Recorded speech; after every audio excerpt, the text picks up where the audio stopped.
የአላህ ረሕመት አላህ በዝነት የተገለጸ መሆኑ አዛኝነቱ እንዳልነው ረሕመት ማለት እዝነት ማለት ነው፣ ዓጥፍ ማለት ነው፣ መራራት ማለት ነው ብለናል። አላሁ ዐዘ ወጀል ሙተሲፉን ቢሃዚሂ ሲፈት በዚች ሲፈት በዚች ባህሪ የሚገለጽ የሆነ ጌታ ነው። እዝነት አለው አላሁ ሱብሓነሁ ወተዓላ።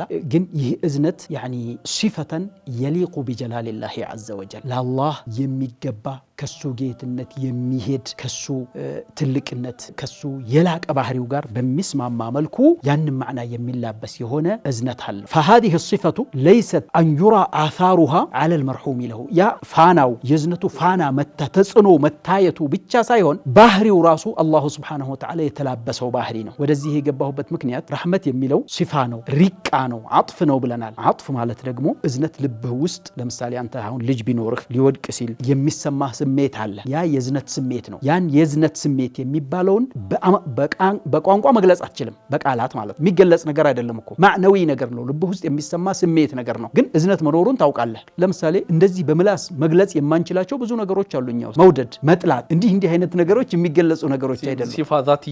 ሲፋ ዛትያ ነው። በቃ ማንነታችን ረሕመት የሚባለውም ነገር ሲፋ ዛትይ ነው። فهو صفة ذاتية لله عز وجل صفة ذاتي ነው። እዝነት የሚባለው ነገር አለው ረሕማናችን ማለት ነው። ሆኖም ያ የዚያ የዝነቱ ውጤት ያዘነለትን ባሪያ ያዘነለትን ፍጡር አሳሩ ይደርሰዋል።